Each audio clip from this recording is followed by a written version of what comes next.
Hi. ഇപ്പോൾ video ഇടാനൊരു കാരണമുണ്ട് കേട്ടോ. വേറൊന്നുമല്ല, ഇന്ന് വളരെ യാദൃച്ഛികമായിട്ട് ഞാൻ കുറച്ച് കുട്ടികളെ കാണുകയുണ്ടായി. എനിക്ക് പരിചയമുള്ള കുട്ടികൾ തന്നെയാണ്.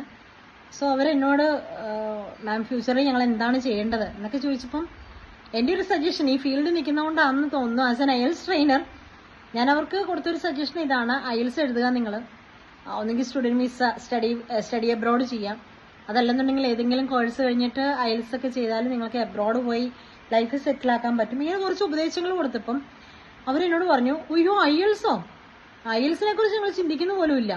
എന്താ കാരണം? IELTS മുഴുവൻ ജനറൽ നോളജാണ്. So being an IELTS trainer, കുറെ വർഷങ്ങളായിട്ട് IELTS പഠിപ്പിക്കുന്ന ഒരു ട്രെയിനർ എന്ന നിലയിൽ സത്യം പറഞ്ഞാൽ ഇവരുടെ ആൻസർ കേട്ടപ്പോൾ ഞാൻ വണ്ടടിച്ചു പോയി. സോ ഞാൻ ചോദിച്ചു, നിങ്ങളെന്താ പറയുന്നേ? എന്തിനാണ് IELTSന് എന്തിനാണ് ജനറൽ നോളജ്? ഇതിന് വേണ്ടത് വെക്കാബുലറി ലാംഗ്വേജ് ആണ്, ഇംഗ്ലീഷ് ലാംഗ്വേജ് എഫിഷ്യൻസിയാണ് നമുക്ക് വേണ്ടത്. അയ്യോ അല്ലല്ല, നമുക്ക് ലെറ്റർ എസ്സേ എഴുതാനും ക്യൂ കാർഡ് പറയാനും ഒക്കെ ഒരുപാട് ജനറൽ നോളജ് ആവശ്യമുണ്ടെന്ന് പറഞ്ഞു. സോ ആക്ച്വലി ഈ ഒരു തെറ്റായ ധാരണ കുട്ടികൾക്കിടയിലുണ്ടെന്ന് ഇപ്പോഴാണ് എനിക്ക് ക്ലിയർ ആയിട്ട് മനസ്സിലായത്.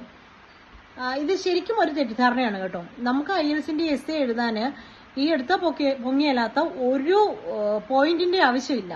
നമ്മളെ ക്വസ്റ്റ്യൻ ഒന്ന് മനസ്സിലാക്കി, ഈവൻ സാധാരണക്കാരന് അവർ തന്നെ ക്ലിയർ ആയിട്ട് പറയുന്നുണ്ട്, 5ാം ക്ലാസ്സിൽ ഒരു കുട്ടി വായിച്ചാൽ പോലും നിങ്ങളുടെ എസ്സേ ഒറ്റ വായനയിൽ തന്നെ അവർക്ക് മനസ്സിലാകണം. ബിക്കോസ് നമ്മുടെ IELTS എക്സാമിനേഷന്റെ എയിം എന്ന് പറയുന്നത് whether you are able to do communication ചെയ്യാൻ നിങ്ങൾ ഏബിൾ ആണോ എന്ന് അറിയാൻ വേണ്ടി മാത്രമുള്ള ഒരു ടെസ്റ്റാണിത്.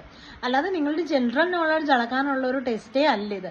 അപ്പം നമ്മളുടെ അറിവിലുള്ള പോയിന്റുകൾ, നിങ്ങളുടെ ഒരു സ്റ്റുഡന്റിന്റെ അറിവില് അവന് ആ ഒരു ടോപ്പിക്കിനെ കുറിച്ച് എന്തറിയാം അത് വൃത്തിയായിട്ട് മനസ്സിലാകുന്ന രീതിയിൽ എഴുതി വെച്ചാൽ മാത്രം മതിയാകും. അപ്പൊ ഈ ഒരു ജനറൽ നോളജ് വേണമെന്നുള്ള ആ ഒരു മിസ്കൺസെപ്ഷൻ ഇനിയെങ്കിലും എല്ലാവരും കളയണം. IELTS ജനറൽ നോളജ് ബേസ്ഡ് അല്ല. IELTS ശരിക്കും പറയുന്നത് ഇംഗ്ലീഷ് ലാംഗ്വേജ് ബേസ്ഡ് തന്നെയാണ് കേട്ടോ.